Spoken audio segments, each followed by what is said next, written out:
Okay, so it's 3 p.m. and some guys are joining, but I'll start with a few introductions. So welcome to this webinar. This is our first webinar in the PSU COVID-19 webinar series. So we've had so far 3, and this is our 4th one. So I'll start by introducing myself. My name is Kennedy Odokonyero. I am part of the PSU COVID-19 task force and also the editorial committee of PSU. So my role is basically in coordinating this webinar series and also managing the PSU social media pages. So we have been putting a lot of updates related to COVID-19 on PSU social media pages. So you have any ideas, anything you want us to do, feel free to write to me. My contacts are there. We'll gladly be able to work on it. So a few housekeeping rules. So we expect your mic to be muted as well as your video turn off. There's a chat box just below your screen if you're using a phone or a PC. So you can put your comments or questions via the chat box. We are going to be running some polls during the course of the webinar. We want the webinar to be really interactive. So we urge you to participate when the poll pops up on your screen. They are very short polls and very easy to participate in. We are recording this webinar, so we'll make the recording available on the PSO YouTube page. But also for people that are not able to join us, able to access this webinar. So there's a feedback form at the end of the webinar. So once the webinar is done, you'll be prompted to fill that feedback form. I kindly request you to do that because that's one way we are going to improve this webinar series. So ever since Uganda recorded its first case of COVID-19, that was around 21st of March, the Pharmaceutical Society of Uganda set up a COVID-19 task force, basically to provide guidance on how the pharmaceutical sector should respond to the pandemic. And we have done a number of activities. I think one of the main ones has been the production of the alcohol-based hand wraps or the sanitizers. Last month, we donated hand sanitizers worth 10 million to the Ministry of Health. We've also been doing a lot of media engagements. You'll probably, if you follow us on our social media pages, you have noticed our secretary has appeared on a number of TV talk shows, and also has written in the articles in the newspapers, basically educating the public on some of the issues that has come up as a result of the pandemic. We are also running a series on our social media pages on the importance of recognizing the pharmacies. You realize a lot of times, it's the other healthcare professionals that are recognized, but pharmacies don't necessarily appear. So we're taking upon ourselves to put those pharmacies on the front line, the public, to know that they're actually vital in the fight against the pandemic. We are also conducting this webinar series. So this is part of the activities being done by the task force. And today is our 4th webinar series. So we have a little more coming up. We'll have again on Tuesday next week, on Friday, and then Tuesday the following week. So it's now my pleasure to introduce our presenter for today, Dr. Paul Mirondo. Dr. Paul is passionate about pharmacy and pharmaceutical care and how digital solutions can improve its access and affordability. At Rocket Health, where he works, they feel that healthcare is a right and should be patient-centered and affordable for everyone. Thus, they design and build digital health solutions that are value-based and efficient. It is now my pleasure to introduce Dr. Paul Mirondo. Paul, you can start sharing your screen and you take it on. Thank you. All right. Okay. Is everybody able to see that slide? Not yet. Let me just unmute a bit. Hold on. Okay. Yeah. Can everyone see the slide? Not yet. I'm not seeing it. There? On there? Not yet. Okay. Not yet. Hold on a minute then. Okay. I think you disabled my screen sharing. Just a moment. Let me see. Yep. You try again and see. Okay. All right.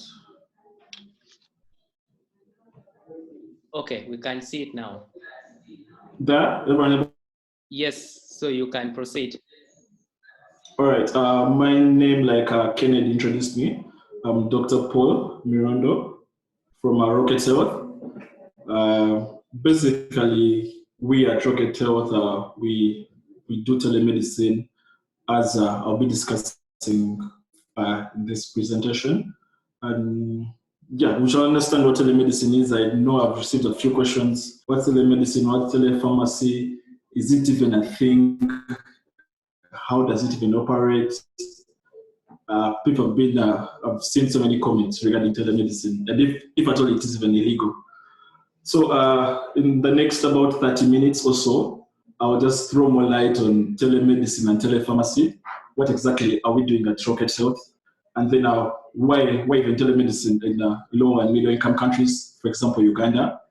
And then what basic structures, those are the legal structures, the technology structures, what kind of technology does someone really need to set something like a telepharmacy? And then also the other ethical requirements also. And then also, I'll just give a deep dive into Rocket Health as an example of a community telepharmacy in Uganda. Yeah. So basically, what's telemedicine? So telemedicine is just a means of a means that a healthcare professional can use to evaluate, diagnose, and even go ahead to treat the patients using telecommunications. And that's a mobile phone. You can use a text. You can use Facebook. So in the call channels, basically that's all. And that's any kind of call, even one that does not have WhatsApp, any that's the what we call a community. The community phone you can actually do telemedicine. The community phone can access the services, and then even for the high-powered phones, which have WhatsApp and things like that, can also go ahead. And then also the text channels, that SMS, WhatsApp, video call like Zoom or any other video call, Messenger. On those telemedicine, you can also use Messenger, but that's we have one which is on Messenger, which is called Mirembe, where a client can just put in a few kind of questions, basically for triage. And then telepharmacy is basically a way that a pharmacy technician can provide pharmaceutical care through the use of the same channels to patients at a distance. So basically, we know traditionally that patients have to come in close contact with with our healthcare providers. That's the doctor, the pharmacist, the nurse, and things like that. But we have seen that you can also provide these services with or without being in closer proximity with a patient. So examples of telepharmacy, they're basically two. That's from a pharmacist to the client. So what can we do there? We can do things like care advice, because normally we have seen patients who come to the brick and wall pharmacies. Those are the pharmacies that we know of, which have a wall, things like that. So the patient just comes in and just wants to know, what vitamins do I need? My back is aching. What can I take? And then with the telepharmacy as well, that's a pharmacist but the client. You can also do things like tracking treatment outcomes. That means that you can actually do follow-up. For example, if you have your pharmacy located on a certain street, say in town, and the client comes as far as maybe say on another district, you'll come by your medicines, yes, you'll treat them, but then you'll never be able to follow up. Well, medicines that you gave, were they the right medicines? You could think that they're right, but how did the patient respond? So telepharmacy gives the pharmacist a chance to have a personalized approach, because every patient we treat every patient individually, and so getting the chance to follow up this patient is very key. And then also remote and adverse monitoring, things like side effects. If a patient comes in a brick and mortar pharmacy, it's basically very hard for you to monitor these side effects. He may not be able to call you, he may not actually be able to come back to your pharmacy thinking that you actually don't know what you're doing, but because certain people can react to medicines differently. But with telepharmacy, you actually get to be able to follow up this client, as we shall see further. And then also, telepharmacy can also be done pharmacist to another healthcare professional. Basically, in Uganda, one channel that is missing is the interaction between the pharmacists and the doctors, the nurses, and any other healthcare professional. There's that loss of information flow is not very, very, very key. But with telepharmacy, if you have a platform where you have certain doctors, certain nurses, certain specialists, all you have to do is continuous communication, meaning the doctors can send you prescriptions. You can also send them prescriptions for review. You can share notes and things like that. Yeah. So here in my the next slide, I'll just try to depict how traditional pharmacy, those are the brick and mortar pharmacies, vis-a-vis telepharmacy workflow. Basically, so you can see that as we all know, in a normal pharmacy, that's where the patient just walks in. You walk into your pharmacy, will give you the intake, meaning what the person is telling you. Tell you, I'm feeling a little sick, I have a little headache here and there. And then your input is basically you try to diagnose, evaluate, and that's when you write that's if you write a prescription, that is it. If at all there are any exemptions, meaning someone could be pregnant, someone may not be categorically right to have that kind of medicine. If there are no such exemptions, you go ahead and then you fill the medicine, you check, and then you dispense. But vis-a-vis what the flow work of the telepharmacies, it gives you at least two input channels. So with a telephone, with a text, with a WhatsApp or any other channel, you can interact with the client. The client they need to come to you. So the client will go ahead and tell you that the kind of symptoms, the kind of signs they do have, and that can even be through done still images, video, and such platforms. So you go ahead and then also make a prescription, that's an e-prescription, but then also there's a chance to get that prescription sent to you from any other healthcare professional, that's a doctor, or any other pharmacy that may not be able to fill that prescription.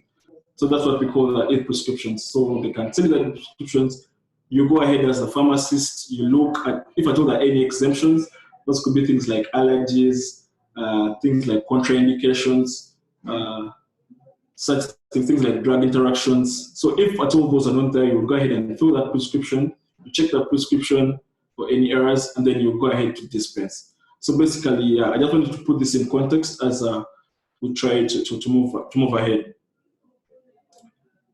Great.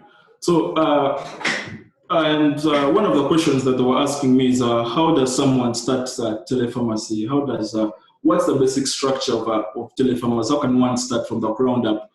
So basically, many pharmacies in Uganda, not only Uganda or in middle income countries, they tend to have a website or any kind of channel where the client or the patient, in this case, gets to know where that pharmacy is located. What are you guys doing at that site? What kind of services do you have? Many pharmacies in Uganda don't have that. But if a pharmacy tends to just start with a simple website, just www.pharmacy.co.ug. So with that kind of website, it gives you a chance to put certain information out there. That's the list of working hours, the directions to where your pharmacy is, the kind of specialist services that you at your pharmacy could offer. Things like oncology, like cancer medications. If you do at all have any other specialist services, maybe you have cardiology, specialist pharmacists at your place, and things like that. So when you have these websites that you have that just has those simple basics, you can then expand this to add on more advanced features. Those are features like an email request, meaning a person can just put in their email, you get the email, and then you just look at what they want for a refill, maybe chronic care refill and things like that. And then also other pharmacies have gone ahead to put features like the Ask a Pharmacist. I think most of us have seen this, where you just go in there, it's a free text field, you put in yellow and poll, what kind of medication can I take if I have a cough, or what advice do you give me if I need to lose weight? I received this prescription that tells me, should I take this with food? Should I take this without food? Should I take this after said things like, should I take this with milk? Should I take this with water? And those other things that that most often get left out in prescriptions and that need to be asserted by the pharmacist. But when you have this basic setup of a website with that Ask the Pharmacist, you can go ahead and have a video call, like you can maybe integrate it with Zoom or with any other video call applications, so that you can actually interact as you're seeing the patient. And then lastly are the mobile applications. So in the mobile applications, sorry about that. In the mobile application, we have seen so many apps coming up right now that do offer these pharmacy services. Say we deliver the medicines to you, you can consult the pharmacist. But then that is a bit high level when you have really shown that your service, which is telepharmacy, people can actually use that service. In Uganda, we have so many people coming up with majority of the applications, but very few people actually use those applications. Yeah. All right. And then we shall look at the other requirements. Those are things that could be legal, things that could be ethical, structural, technological, and personal requirements to set up the whole telepharmacy and things like that. So on top there, we have the legal aspects. The legal aspects are a bit broad, and at the moment they are lacking, and because of certain legal requirements, things like PSU, NDA, Ministry of Health, they're really lagging behind on telepharmacy. So for telepharmacy to start working very well, you need a legal framework. So, for example, right now things like the National Drug Act, the Pharmacy and Drugs Act do not cover anything about telepharmacy. Then you'll also have things like the e-health policy of 2016. It's not really very broad on the aspects of telepharmacy. And then you need things like data and privacy acts that do protect the data of the patients, because one of the cardinal rules of medicine, like patient confidentiality, that is a very, very key aspect. So data and privacy should always be very key. And then also in the legal requirements, we all know things like licensing. What is required of a telepharmacy to be licensed? Things like education and training of the pharmacists. What kind of education do they need? Do they still need the things that we studied maybe 45 years ago that covered nothing about technology? And then also things like practice setting restrictions. What kind of environment can you work in? What's the space? And then, then also things in the requirements, we also look at things like internal policies.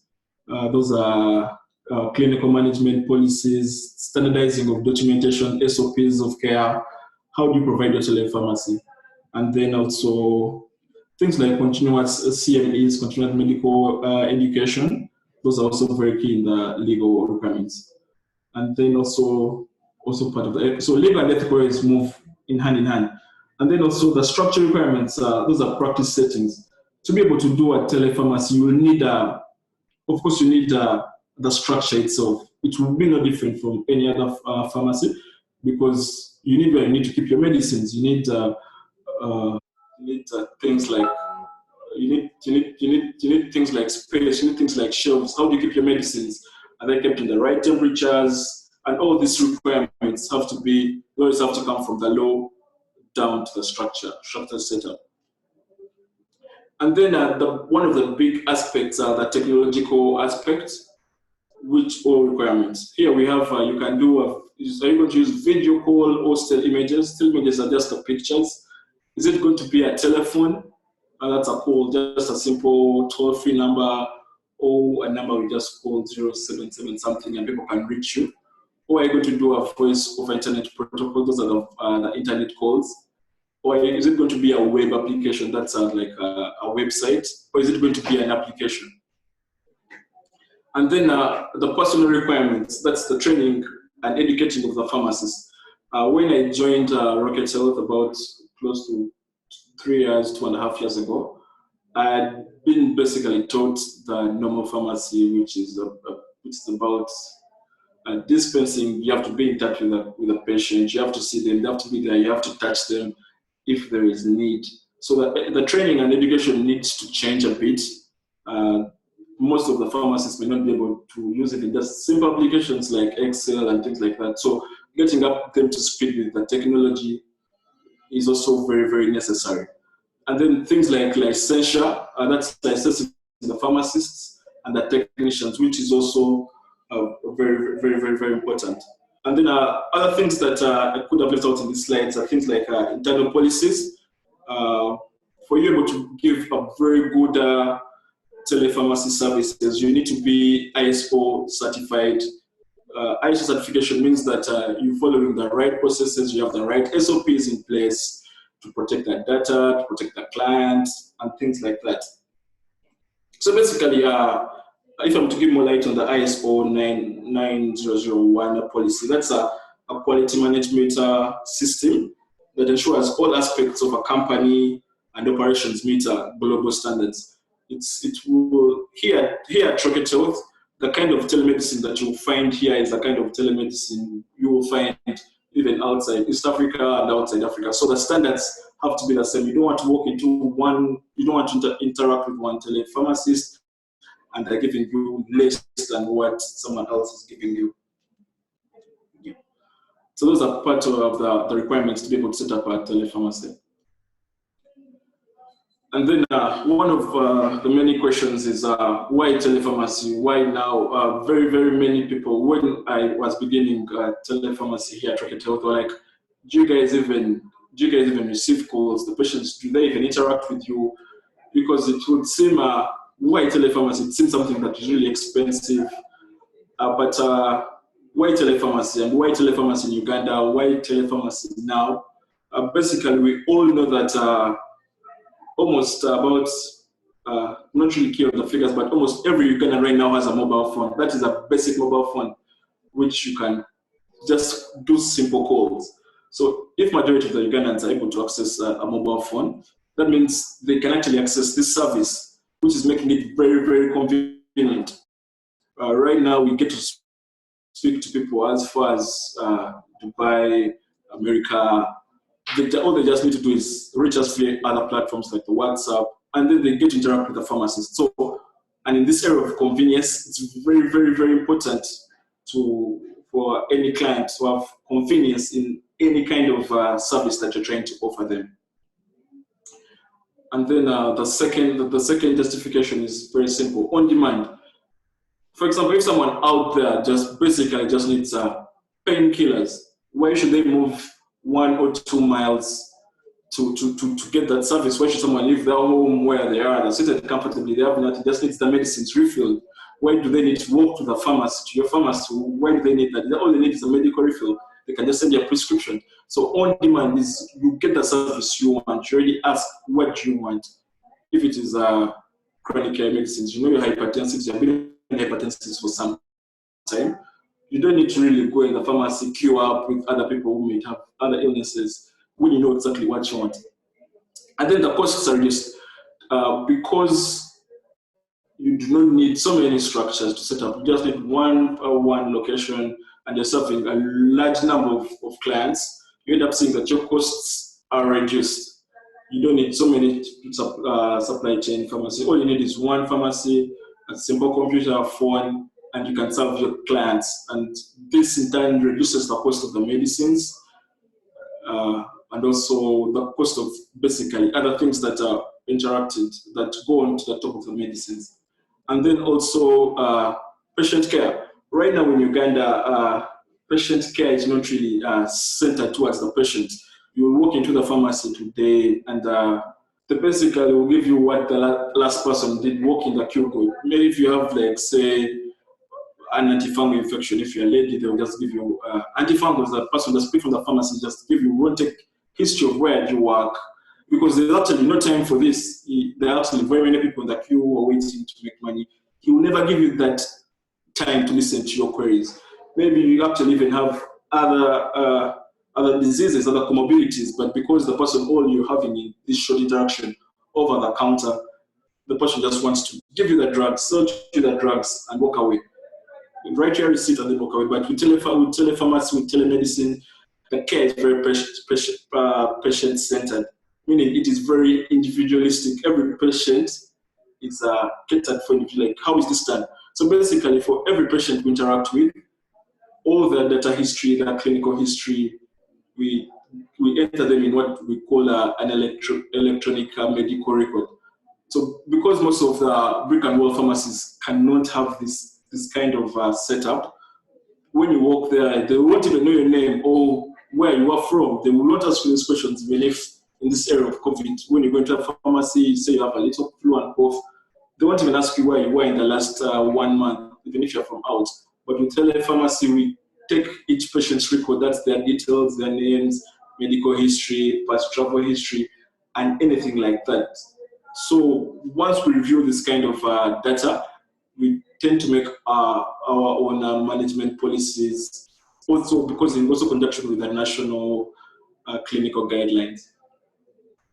And then the other point, which is point 5, is the extended services. With the old traditional pharmacy, it's hard to have additional services like immunization, things like referrals, things just checking your blood pressure, just checking things like blood sugar.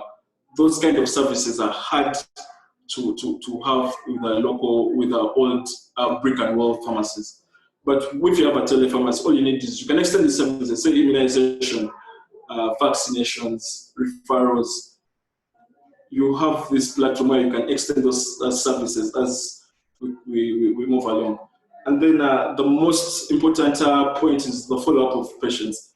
Patient follow-up is very important, but with all traditional way of things, it's hard for you to follow up a patient. You never take their number, you never take their emails, you don't take that information. But with the telepharmacy, where you have the whole setup with an electronic medical record, you get to follow up this patient. For example, if you give the patient antimalarials, we all know malaria should be able to resolve between 3 to 4 days if it's uncomplicated. So basically, on the 3rd day, on the 4th day, you can give this patient a call, you can text this patient, you can email this patient, and follow them. How are they doing? Did they actually even take the medicines? Because we all know you can give a patient medicines over the counter, but they may not take them. And then the next day, they'll come up and complain that medicine did not work. Or during follow-up, it's always a very nice chance to look up things that are like advanced drug reactions, which are always skipped in the old ways of doing things for the brick and yeah. Moving ahead, I'll just how do we do telepharmacy at Rocket Health? So we began the Rocket Health telepharmacy service about 1.5 years ago. But Rocket Health, the medical concierge group, CMC, has been running since 2012. But the pharmacy aspect began about 1 to 2 years ago. So how does it run? So at Rocket Health Telepharmacy, we have a call center, we have also the pharmacy. So with a call center, you can interact directly with the pharmacist. Our pharmacies are 24 hours. It's a 24-hour service, so even if you call at midnight, at 2 a.m. in the morning, whatever time, you can call, you can text, you can use WhatsApp, you can use Facebook, you can use Twitter, any kind of platform you feel that you make it easy for you, that is your favorite channel to talk to the patient, to the doctor. So once this is done, is what happens. We get to write your prescription. So that most people have taken medicine without prescription, even if they're not over-the-counter medicine, but there's no record of that. Here at Rocket Health, even if you're just taking over-the-counter medicines, we tend to give you a prescription, and that prescription can be sent to you via WhatsApp, via email. That also have a record of what you're taking. Many patients, if you ask them, what did you take before you came to this pharmacy? They basically don't know what they took, and that makes treatment very hard if you don't know what the patient has been on. So here, after clerking you, doing the simple diagnosis, write your prescription. But then if the pharmacist feels that this will need a doctor consultation, we then just route you to our doctors who are also available here. So you make a consultation with a doctor. So when you make a consultation with a doctor, the doctor can go ahead and write a prescription, or the doctor can actually refer you to labs to do a lab service. For example, we do not dispense antimalarials, we do not dispense antibiotics here at Rocket Health without doing labs, without doing lab work, without having your blood tested. For example, you have your malaria, you say I have symptoms of malaria, I have headache, I have fevers. We tell you, yes, please, it's very necessary to give the antimalarials, the antibiotics with a prescription. So we also have a mobile lab service, meaning you stay at your home, we come to you, we take off your blood sample. Is it blood? Is it stool? Is it urine? The lab people do the lab work. Send over those requests to the results, to the lab, to the doctor or the pharmacist who could have requested them. And in that way, diagnosis is very well matched. It's not a guess and run. It's not a kick and hope kind of situation that we normally see with the other services. And then once your lab work is done, the doctor does get to call you and discuss your lab results with you. So we can send the lab work on email, we can send them on WhatsApp, encrypted of course, and then we discuss with you. Many people actually have seen their CBC results, their malaria results, but they basically don't even know what is on those results. For example, all the doctor will tell you is you have bacteremia, you have a bacterial infection, but what is the bacterial infection? Because the person will look at their lab results, all he's seeing is pluses and minuses. What are those things? So once we give you your lab results, we go ahead and discuss the results with you. We tell you what MPS means, what things like what does the CBC mean? What does increased lymphocytes means? What does that exactly mean to you? So the patient actually gets more information regarding their illness, and information to the patient, as we're seeing nowadays, is very, very important. Preventive care is very important. So the more information you give the client, the better that they will not come back with the same illness, which normally does cause antibiotic resistance. So once the lab work is done, they've discussed your lab work with you, we go ahead and write the prescription for you, and then your medicines are delivered to the patient. And the medicines are delivered by a qualified person, that's a pharmacy technician. So that he goes ahead and discusses discusses how you're going to take your medicines.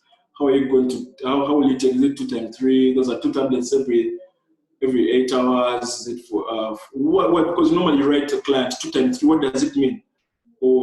And any other added information regarding those medicines. Maybe take at night only, do not drive with this after taking these medicines, take with food, take with water. So at Telepharmacy at Rocket Health is basically a very 360 degree approach to pharmacy. So moving into just bringing the whole, all the things I've been talking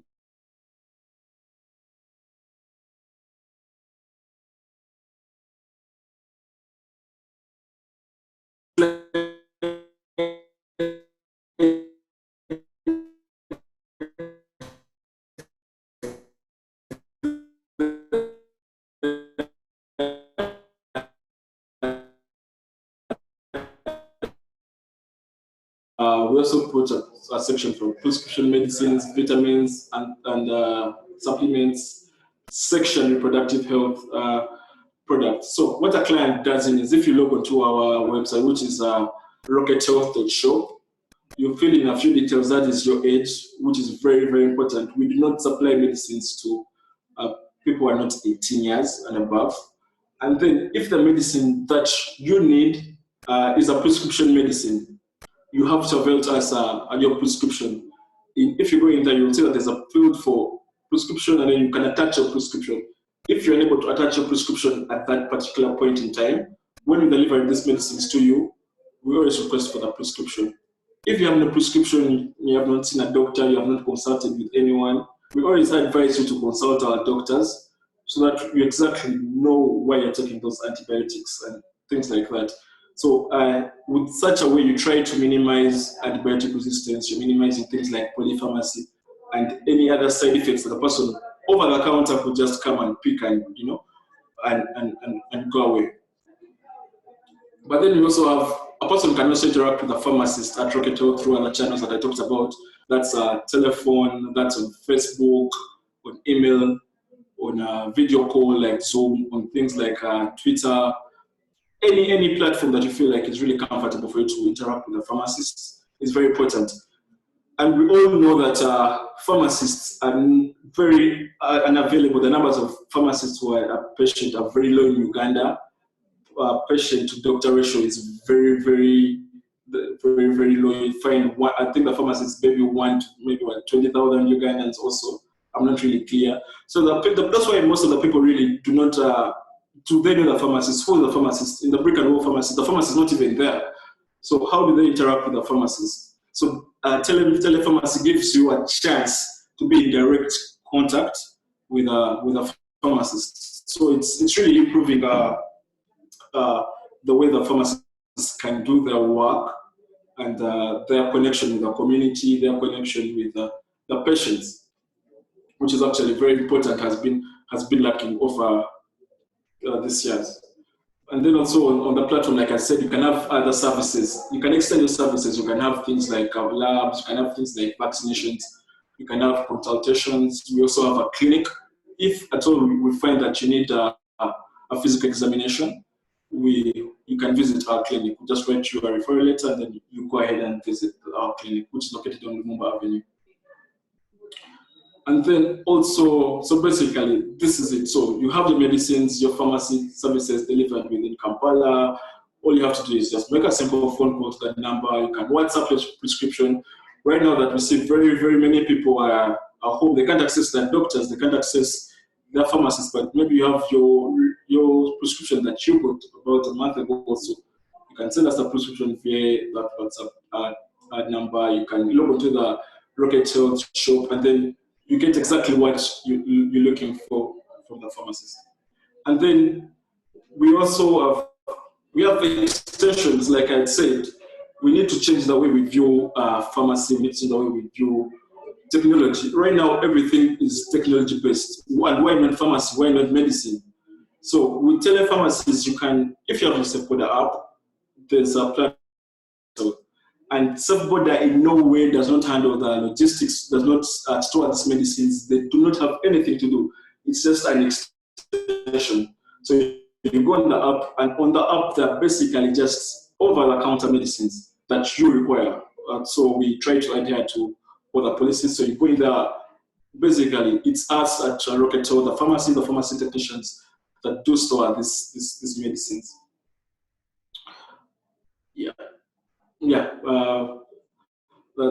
Thank you very much for everyone who has been coming through, who has joined me on this Zoom call. I'm very honored. And at this moment, I'll ask Kennedy to go ahead with the session. Any questions that any of the people on the Zoom call would like me to answer regarding telepharmacy? Thank you. Yes, Kennedy. Yes, thank you very much, Dr. Paul. I must admit that I'm one of the people that have used the telepharmacy services of Rocket Health. I've also actually consulted a doctor, I think around 10 p.m. in the night. I used your chat box, and I was able to get in touch with a doctor who actually followed me up a few days later.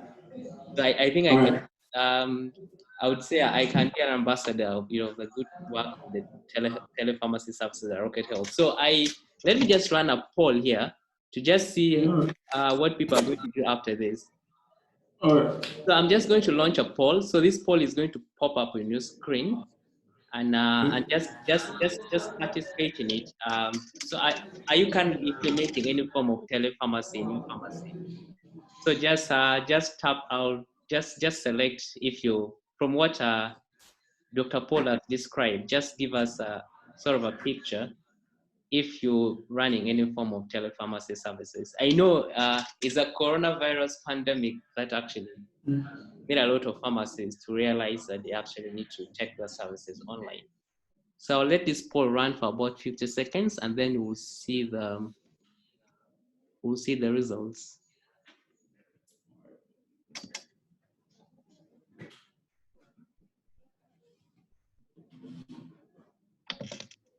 Okay. As we're running the poll, Yeah. I could just there's one question that really came in through. What is the role of telemedicine, telepharmacy in this, as we're really fighting the COVID-19 pandemic, which is basically the things that I've been talking about. Things like assessment of care before hospital. You see, basically, most of the patients in Uganda want to go to the pharmacy, want to go to the patient, to the doctor, they want to see specialists. Why should someone see us when the child just has a simple flu or the child has simple colic? So you end up restricting these services for people that actually need them. So with telepharmacy, with telemedicine, you get to assess, you get to triage. Triage is a bit lacking in our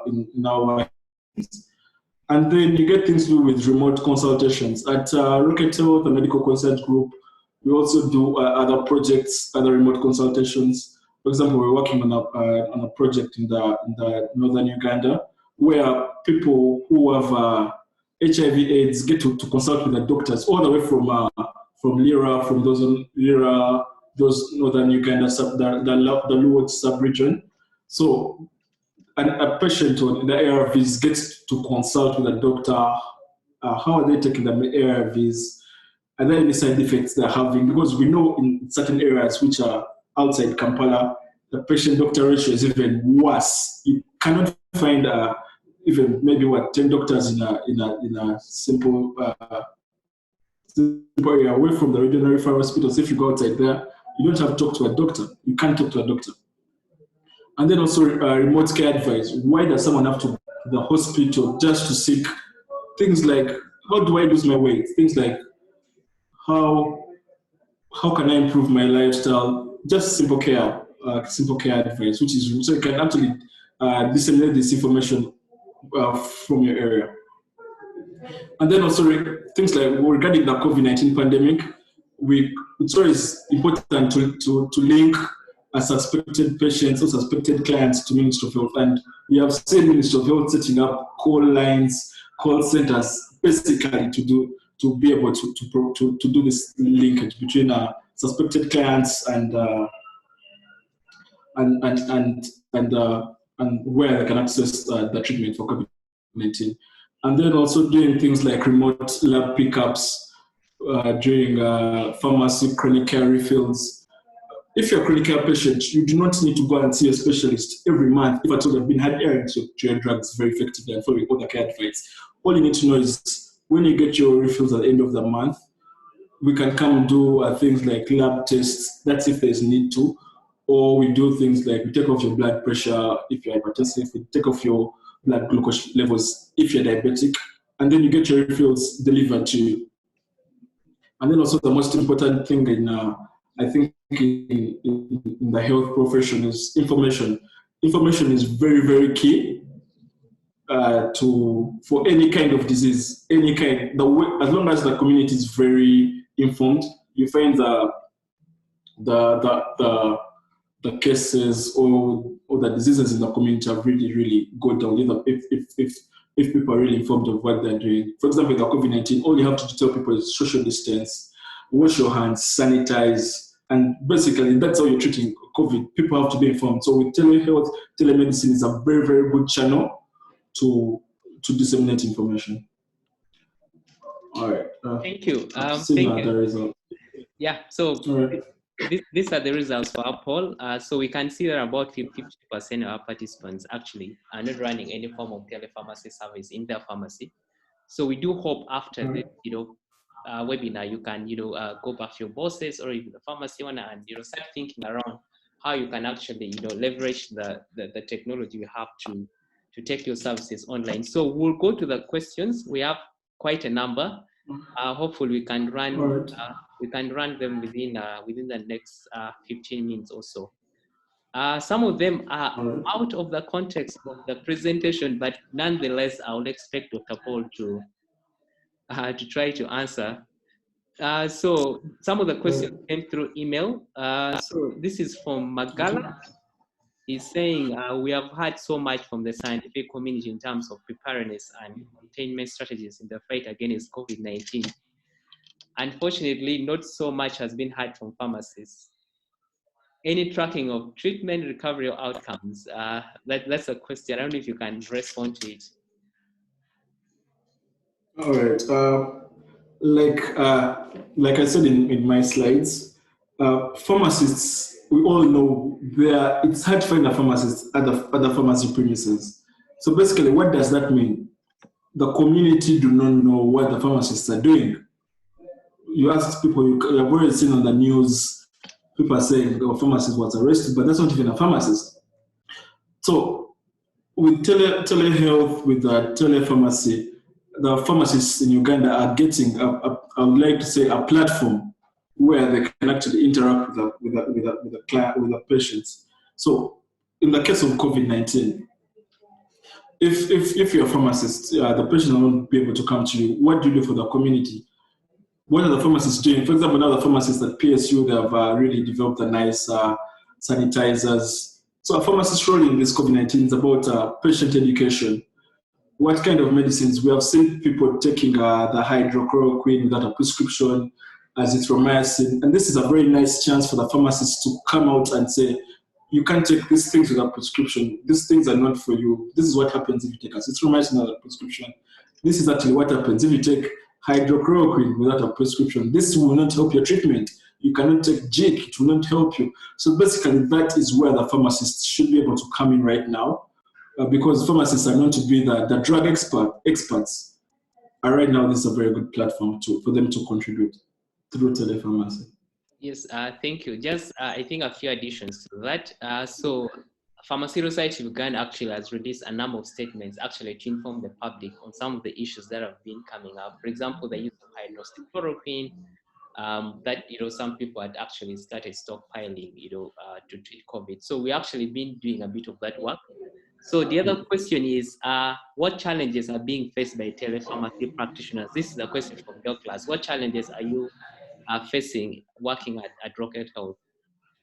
Right. The most funny challenge is when I was doing my post internship, the pre internship about 4 years ago, 4 or 5 years ago.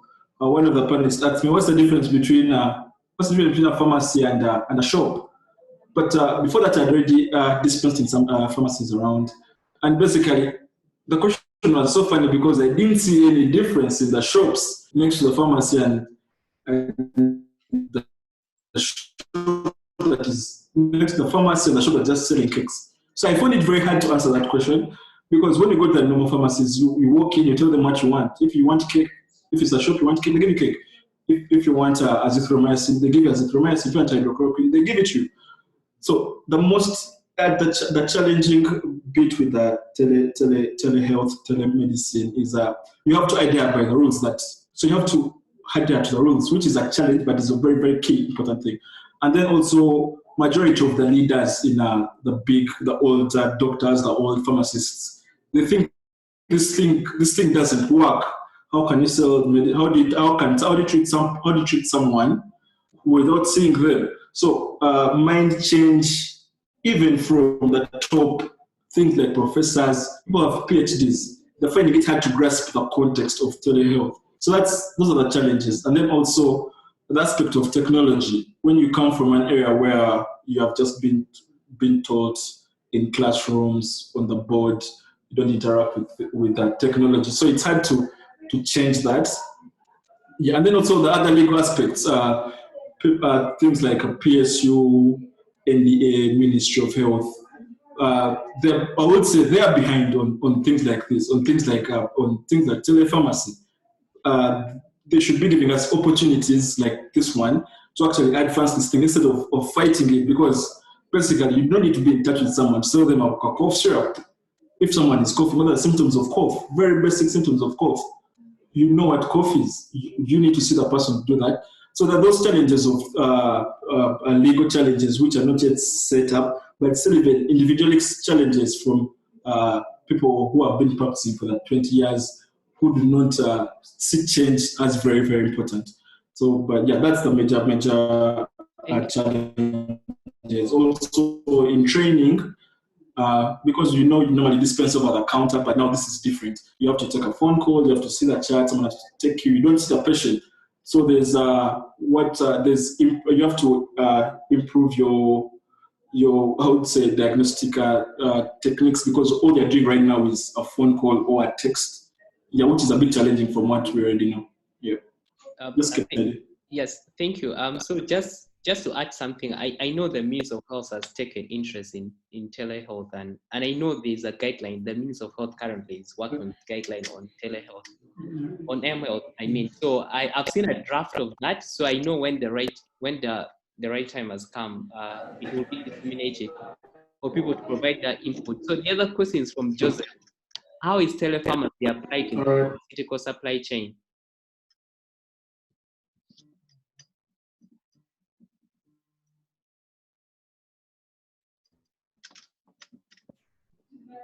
Yes. Please repeat that question for me. How is telepharmacy applied in the pharmaceutical supply chain? Okay. Can you hear me? How is on the supply chain? Yes. So my internet's a bit unstable, but I think you can hear me. So how do you apply telepharmacy in supply chain? Basically, if you look at the normal way how supply chain is working in Uganda, you have to go downtown, that's on William Street, or you have to give someone a phone call at a certain wholesale pharmacy which has these medicines, but with telemedicine, with telepharmacy, if you have your network if you're wholesale pharmacist, you get to interact with a wide range of pharmacies, be it locally, in your local location, or even outside Kampala.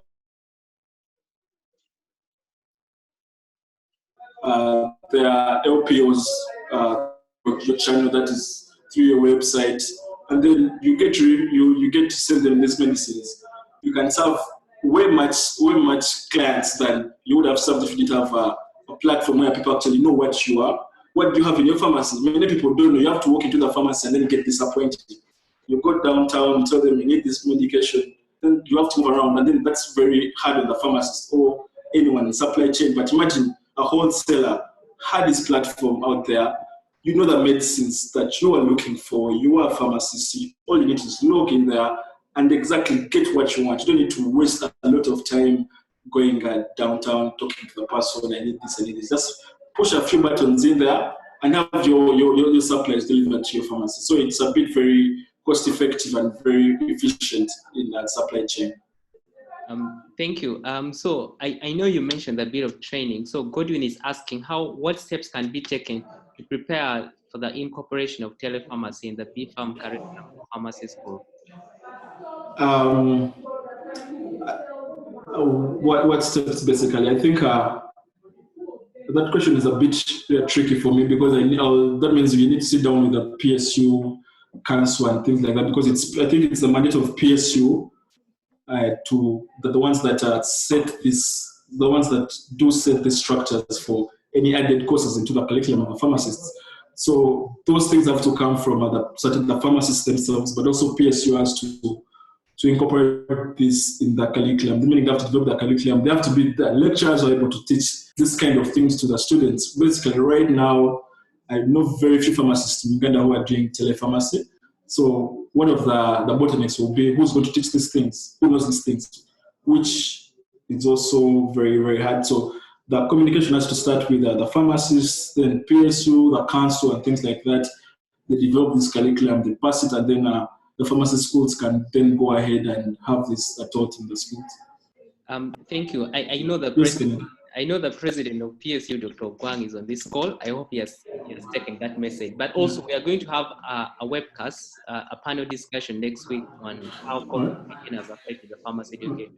So we are going to have head of departments from Makerere University and KIU as well So I hope we can put this question to them on how they can incorporate this in the curriculum. There's a question from Mercy. So she's asking, where an individual is given the wrong prescription by the pharmacist, how does the system rectify that?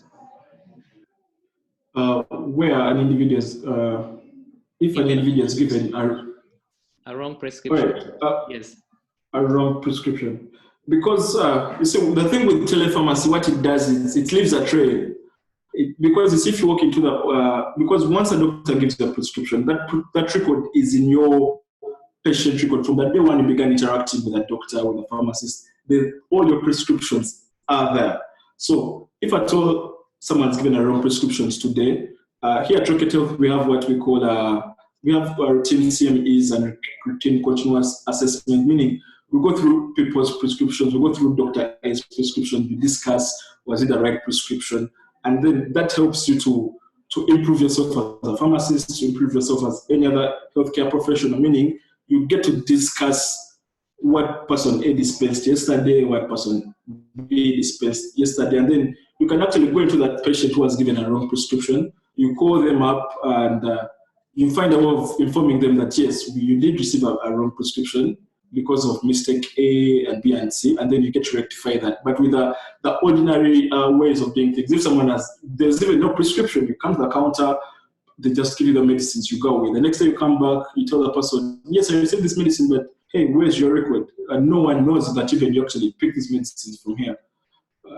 Yeah, basically. But with what telepharmacy is doing is there's a record. So even the patient, the very first patient we did interact with on day one in 2013, their records are with us. So if at all they actually come to us and be like, I need my records, I'm flying out, I need my medical records, we can actually send your records on email. And then you can have a treatment done elsewhere, which is not very possible with the non-technology-based ways of doing pharmacy. Okay, thank you. We have a couple more questions, so we hope we can conclude in the next 10 minutes. So there's a question from Dennis. So Dennis is asking, aren't you telling us that operations of telepharmacy has no legal backing in Uganda? Since there's no act, that talks about telepharmacy. So he's basically asking if, the services you offer has no legal backing at all. But I know you also licensed by NDA, right? All right. Yeah. We are licensed pharmacy by NDA, and all our services are licensed. We have a pharmacy license, we have a lab license, we have a clinic license. So what happens is when you're starting up something new, you have to work with the foundation that is already set up for you. Basically, if you go in the Pharmacy and Drugs Act, what do you need to set up a pharmacy? You need to have a pharmacist, you need to have a location, you need a certain number of space, you need the pharmacist, you need the pharmacy technicians. So what you do is you follow that up, and then you improve that. You be the pioneer. So you set, here at Rocket Health, we're actually very, very happy that we are setting the benchmark. We are the groundbreakers of this thing. So we are setting the rules that other people would actually be on. So the legal framework right now, as it stands, we are following that.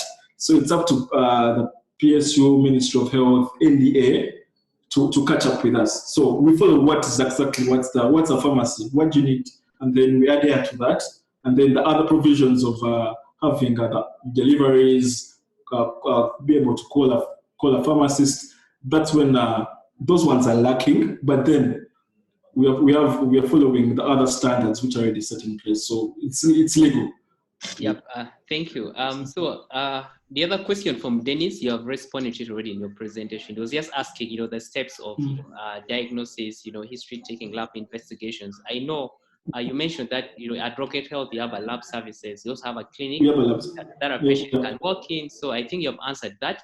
The other question is, how do you handle a high traffic of voice calls as a pharmacist with the limited pharmacy employees you have? So if you have so many calls coming in, how do you handle that? And you have a limited number of pharmacists. There's what you call a triage. So without chatbots we have a call center where there are doctors. But then you see the thing with triage is we have on Mirebe board. So when a patient comes in, you can actually put in your symptoms, and then it tells you on what level of care you're looking for. So if it's an emergency, you come up very fast in the queue. So we get you very fast. And So how we minimize the high volume is we have a triage system, and also we have a bit of a good number, because here we have about three pharmacists at Rocket Health, and then we have about more than 10 doctors in-house, so they're able to give you the exact care. Yeah, so the team is actually very, very big. It's a very small team. Yeah.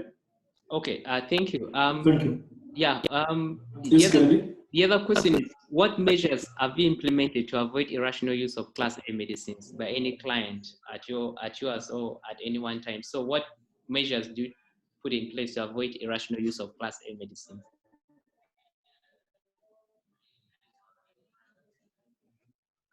Okay. You got the question? What measure? So basically, the first measure, which is we cannot. Yes, I got the question. Yeah. So the first measure is we cannot dispense medicines to you without a valid prescription. And what's a valid prescription? Meaning the prescription has to have normally a prescription is in about three parts. So it has to have your name, it has to have your diagnosis, it has to have the medicines, it has to have a written signature of the doctor or the pharmacist that has prescribed those drugs. So here we cannot prescribe to you medicines unless you have a prescription. If you have no prescription, we let you consult the pharmacist, we let you consult the doctor. Only and only do we dispense Class A and even Class B medicines only with a prescription. So all our clients have prescription records with us and with them, so we cannot dispense those drugs without prescriptions. Okay, thank you. A question from Oliver. What is the scope of pharmacist-doctor interaction as far as patient care is concerned in Rocket Health? So what is the scope of your interaction with the doctors? All right. So the scope is unlimited. You can basically come in with anything, be it sexual reproductive advice. Just a simple question like, doctor, I have problems with my family. First, any interaction. Then you have things like, let's say you need a psychotherapy, you can have that. You need a simple acute care, that's malaria, cough, and things like that. You need your medicine, your chronic care refilled, we can have that done for you. So the scope is wide. What we do not have, we can't handle emergencies. So with an emergency, all we can do is just refer to you to get an ambulance service. We don't do surgeries, we don't do those. Yeah, so basically our range of service is about 70%. That's acute care, chronic care, but we don't do surgeries and any other emergency medicine. Okay, thank you. I know we need to wrap up soon. So there's a question from Stephen that did you lobby for inclusion of telepharmacy aspects in the bill supposed to replace the National Drug Policy Act? I think we basically how the bills, who generates the bills, who are the stakeholders in the bills. So the stakeholders are normally maybe the stakeholders in that kind of bill are normally the pharmacists. So what we have to do is we have to talk to PSU to give us a platform to inform them about telehealth and things like that. Then that is when those kind of things are then passed over to the executive, because the executive that actually does bring these bills. And then that's how we can have the inclusion of telehealth. But like I had mentioned earlier, the Ministry of Health is actually embarking on an e-health policy of, I think it's 2016 or so. Yeah. Okay. Yeah, I think I've answered this. Yes, thank you. Another question from Oliver. How can telepharmacy improve pharmacy practice? Example, supervision of on-site pharmacy staff by a pharmacist. You got the question? First, can I repeat that, please? How can telepharmacy improve pharmacy practice? Could you? Yes, how can telepharmacy improve pharmacy practice? For example, supervision of on-site pharmacy staff by a pharmacist. All right. So we all know how it is very hard to find a pharmacist at that place. But then imagine the pharmacist didn't need to be at the location.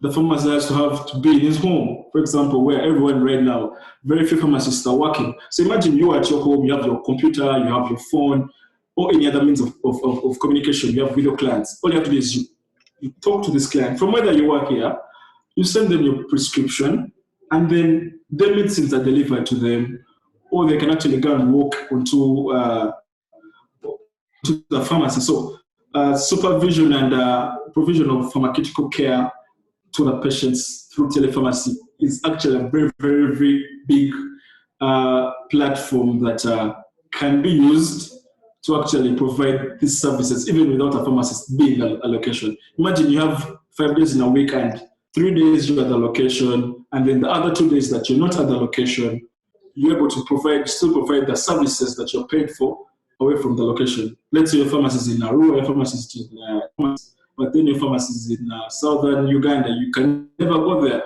But if patients know your channel, you can work from anywhere you are. So it's very, very important in the aspects of supervision, because you don't need to be there full time at the premise. Okay, thank you. A question from Davis. I know he's a MD at TMCG. So he's asking, is telepharmacy an opportunity to launch a verifiable nationwide e-prescription system? So does it provide an opportunity to have like a nationwide e-prescription system? Of course, basically it's a very, very important. We have seen NDA trying to combat expired medicines, things like outdated medicines. There's a campaign where pharmacists had medicines which don't satisfy NDA requirements. So imagine each prescription in the entire Uganda each client has a prescription for any kind of medicine. You can actually send your prescription from here to Arua. Someone gets the medicines in Arua. When you're just basically here, you just write them a prescription, take this and this, Arua. Someone is in southwest Uganda, but basically here you can send them. You can send them, recognize them a prescription from here, and then they get in Bundibuju. So it's a very, very good platform of telepharmacy, where we can have a standardized care. We can have peers who can actually use this service to monitor care, what's actually happening in the pharmacies. Right now, if anyone in PSU in NDA walks into a pharmacy, they can't even investigate if the pharmacy is giving out direct medicines, it's giving out non-prescription medicines to people without prescriptions. So it's a very, very, very good channel to track all these prescriptions, improving patient care, and also giving it easy for the other regulatory authorities to do the regulations very, very well. Okay, thank you.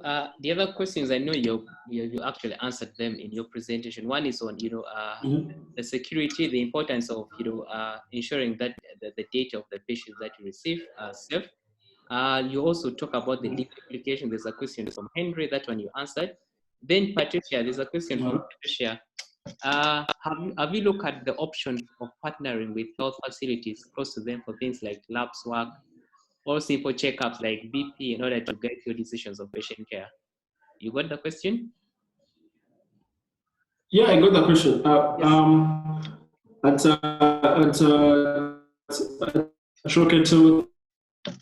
At TMCG, 1,000 different healthcare centers around Uganda, and also contacts for different specialists around Uganda. So if you give us a call, if you text us, and then you were saying in Kasese, but then we know at maybe Kasese regional referral there, there's a cardiologist. We have that in our system, and then we keep updating our system. If any health provider wants to join our platform, it's very welcome. So we try to work, like I said, we try to work with the whole community, with a whole network of healthcare providers. So if you are in, let's say, in a different location from Kampala, we can do the prescription, and then the doctor here will write the lab request form for that client that side, and that client can do their lab work that side, which is very important. So you access a doctor in Kampala, but you're right down there in Kasese, and you're getting all the doctor services that you'll be unable to get if you're down there. All right, thank you. The question from Pius is talking about pharmacy technicians. I know you've hinted on how you work with pharmacy technicians, especially in delivery of medicines. Also, there's a question from Hilary on ensuring that the patient information is confidential, which you have responded to. Another question from Olivia. Is Rocket Health willing to partner with PSU to develop draft documents in regard to pharmacy practice in Uganda? Are you willing to partner with PSU in sort of streamlining some of the practice in pharmacy? Yeah, we at Rocket Health TMCG, we are very open community. We welcome ideas. We try to reach out to these people actually, but we all know a change is a bit difficult for so many people. But we're very open-minded. We're open-minded to work with NDA. We're open-minded to work with PSU. Open-minded to work with Ministry of Health to regulate, to track, to improve healthcare in Uganda. Yeah. Wow. Okay. Thank you. So I think that's the last of the questions. I hope we responded to all of them. So I would like to thank the participants for keeping up to now. I know we are 10 minutes past our time, but thank you so much for making time. And we hope you've learned something, and going forward, you'll be able to sort of set up telepharmacy services, and also for the pharmacists to actually start thinking out of the box, actually see how they can go into that space of telepharmacy services. Thank you so much, Dr. Paul, for your presentation. Let me just pass this out. Yes, please. We as pharmacists, because like I said in the beginning, every other thing is using technology. People are able to use technology for so many other things. Why is pharmacy? Why is medicine? Why are we still lagging behind? Why don't we catch up with the trend? Why don't we catch up with the convenience that comes with technology? So we need to incorporate technology in the pharmacy sector for it to be able to provide the clients with a very wholesome, holistic pharmaceutical care. All right. Thank you again for hosting me. Yeah, thank you so much. So our next webinar is on Friday. We are going to be discussing the impact of COVID-19 on the medicine supply chain in Uganda. So we hope you'll still be able to join us. So we are going to spice it up a bit on Friday. We're going to have panelists, so there's be a lot of Q&A discussion. So thank you so much, and stay safe. We'll see you on Friday. Thank you. Thank you, guys.